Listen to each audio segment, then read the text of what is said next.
What would happen if you could stop worrying so much about what your team was doing all day and instead focus in on what you're supposed to be doing to move your business forward?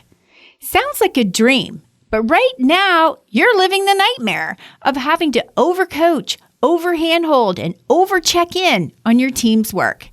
Let's put an end to that and instead roll out super clear 5-hour work plans, drum beats, and more of my signature tools that drive accountability and self-sufficiency deep into your team. All you have to do is join a Leadership Lab program, and I'll help you turn your team troubles into triumphs. You'll be learning and growing alongside some peers that will become valuable business friends. So why not go beyond this podcast and join us? It could be the smartest thing you do this year. Book a call with me and see what program would best fit you over at the website, stackingyourteam.com/programs. Hello, leader. When I was getting started hosting one-to-ones, I made one fatal mistake all the time. My agenda and focus were all about me, delegating my work to others and making sure I got what I wanted. It was all about me, me, me. And when you do that, you're making a huge mistake too, because your team members don't care so much about your workload. They care about their own. Today, we're going to be talking about this mistake and other things that leaders get wrong about hosting their one-to-one meetings. And I've got a pop quiz for you too. Oh, and I'll be telling you about the next episode that accompanies this one. Welcome to the Stacking Your Team podcast. Thanks for tuning in and following your curiosity to learn and honor your personal conviction to be the best leader you can be. On this podcast, you won't hear a bunch of theories presented by academics who haven't been in a workplace in years or ever, and you'll not hear from executives who are flush with capital, people, and pool tables in their cafeteria telling you how to build team culture. Nope. Why? Because you are a small business owner and you've built something great out of nothing. And through it all, you've learned that you need a team, but not just any team. I'm your host, Shelli Warren. I've led winning teams in retail, innovative technical teams at a Fortune 50 corporation for decades, not-for-profit boards, and in online business, and helped many remote teams win at work. And I can tell you that no one escapes team troubles, including me. These days, I'm the CEO of Stacking Your Team, where I teach and develop tools for small business owners so they can attract, retain, and develop their teams so the founder can step out of her day-to-day operation. I'm so happy you're here because we all know that the people side of running your business is often the most difficult, and the team that got you here may not be the team that gets you there. So come on, let's jump in to today's episode. You hired them, and now it's time to lead them. But it can feel like hit and miss. Sometimes you walk away from conversation with a team member confident that they'll follow through, pretty much like you asked them to. Other times, you can walk away worried that you were not very clear, maybe even bombarded them with requests and direction. And now you're thinking they'll probably be confused and unsure about what task to tackle first, even though they didn't actually say they felt this way. So whether you're hosting one-to-ones for a long time now, or you're just getting started, it's time you learned how to lead an effective one-to-one. So why is this a big deal? Well, because you want your team members to feel confident, secure, and clear about what they're going to be working on. You don't want your team members walking away or logging off of Zoom more confused than what they were when they arrived. Some team members can hide this really well, but then return to their role reeling with frustration and disappointment. And you don't want that. Now, it's a fact. The number one reason why people quit is because they don't feel connected to their leader or their work. So let's fix that, starting with this. Here it is. Stop making it all about you. Yeah, I really mean it. When team members arrive for their regularly scheduled one-to-one, they're wanting to be seen and heard, and that means that they want the focus on them, not you. They want the focus on their work plan, not yours. And they want a chance to ask questions, not just answer yours. Yeah, I really mean it. Let's stop having your team members walk away from a one-to-one feeling discouraged and weighed down. Instead, let's make your time together count. Okay, I'm going to spring a pop quiz on you right now. Yeah, I mean it. Are you ready? Let's do it. Give yourself a check mark for every one of these that feel all too familiar to you. Here we go. You cancel one-to-ones, often last minute. You rush through one-to-ones because you need to be somewhere else. You wonder if people dread coming to your one-to-ones. You offload a lot during one-to-ones, both what's on your mind and tasks that you want to delegate. Here's the next few. Your team members cancel their one-to-ones. You do most of the talking. You find yourself having to repeat the same direction and coaching over and over again. And here's the last one. Hosting one-to-ones feels like heavy lifting because you're never quite organized or prepared to host them. Now, if you checked off any of those, you are at risk of this. The first thing is wasting your time and your team members' time hosting ineffective conversations. You're also at risk of this second one. Your team feels disconnected from you, leading them to be disengaged and possibly quitting or starting with quiet quitting. And the third thing that you're at risk of is your team feeling disappointed, discouraged, and weighed down after your one-to-ones.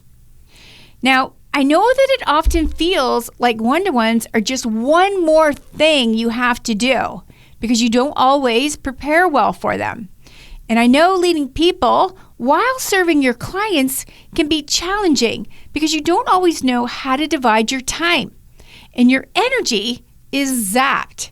And before you know it, you haven't had a quality conversation with a team member in a really long time. You know, my clients often tell me that hosting one-to-ones can often be shoved to the bottom of their to-do list because they've got so many other conflicting priorities. So what is the real job of a one-to-one? Well, here it is. At a minimum, one-to-ones are designed to help your team members feel more connected to you and their work. It's that simple. After all, people want to work somewhere where they feel that they're doing something worthwhile and that they're putting in a worthwhile effort. So you and your leadership team can directly influence how your team members feel at work by focusing in on them, setting a drumbeat for when your team members will have quality time with you, and by making it normal during one-to-ones to talk about results, impact, gaps, behaviors, achievements, and career desires. So let's take a minute and talk about how to make it easier to plan for, follow through, and be consistent in your style of hosting one-to-ones. And by the way, your leadership team members can maintain this standard too, as they're hosting one-to-ones with the people that they're responsible to. First up, show your face. Set drum beats. Formally invite your team members and make it normal that one-to-ones are on the calendar and demonstrate your commitment to their success and development. You know, too often, one-to-ones are dismissed and you end up talking with your team members on the fly or spewing out directions and tasks over Google Chat or Slack. And that is not a one-to-one. That's you dumping your to-do list onto someone else. Secondly, have a repeatable agenda. Now, you want to do this because you want to treat everyone the same by effectively using everyone's time, having conversation starters, and key result areas consistently are talked about so that the team member comes prepared to maximize your time together. Because too often, one-to-ones feel hit and miss because you're not following any sort of plan. You're simply talking and asking questions and letting the conversation drive the pace and the outcomes. This is why your team member leaves feeling disappointed because it's likely the conversation was focused on you, your work plan, your delegation of tasks, and they are left having questions that didn't get answered, and alignment that wasn't agreed upon, and generally not feeling motivated, other than that overwhelming sense of a heavy to-do list to now go and execute. And thirdly, what you'll want to do to make all of your one-to-ones feel so much different is you want to listen more, talk less. You're going to set an intention to create a space where your team members want to share their insight, ideas, feedback, and reinforce their commitment to the expectations, and then take ownership of their outcomes or performance gaps. So sure, you've got items that need to be delegated, followed up on, and details mapped out. And your team member has priorities that they want to talk about too. If you monopolize the conversation, you risk having your team members feel like a robot, taking notes, nodding yes, and generally walking away feeling overloaded, instead of walking away feeling engaged and motivated to do their best work. One-to-ones are the very best opportunity to build relationships at work. So lean far into this. Ask yourself, how can I make sure this person feels comfortable to talk with me? How can I be sure that this person feels seen and understood?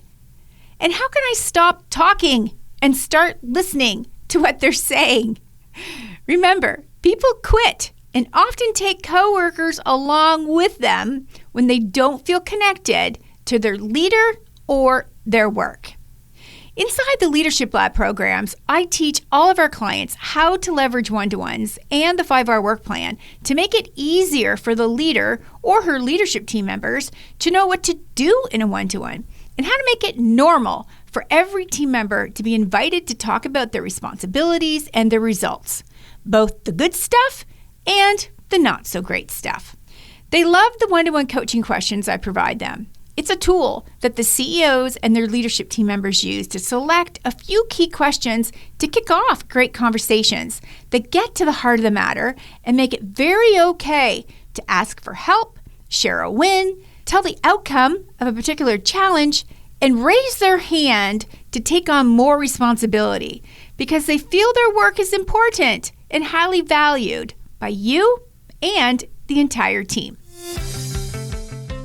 You know, it's a big part of being a leader of people, processes, and profit centers to learn how to lead well. It's been my life's work, and I know that I'm not alone. Many of you who tune in here each week are addicted to becoming a better leader too. You want your highest performing team members to stay with you long term. You want your newer team members to evolve and add value and feel great doing it. You want more harmony on your team, less drama, and more people knowing how to win at work. It's that connection to their role, the brand, their peers, and you that matters, and you've got to pour into that all the time. It's not a one and done kind of thing. Connections at work really do matter. But what do you do to help maintain the connections with everyone when you have a large team? I mean, come on. You can't spend all of your time hosting one-to-ones when you have a large team. And if you have a leadership team, isn't it their role to host those one-to-ones as well? Right? Well, because aren't you supposed to be focusing on setting the vision and doing more business development? I want to invite you to come on back and join me on the next episode, where I'll share some great strategies for those of you who have a large team. I know it can feel more difficult to maintain those bonds with team members when you have so many of them. So let me share some ways that you can nurture those big team connections too, where often people can feel even more lost and invisible. Leadership can be exciting, challenging, and lonely at times. So don't go it alone. Let me help you create the team and the leadership structure that you've been craving.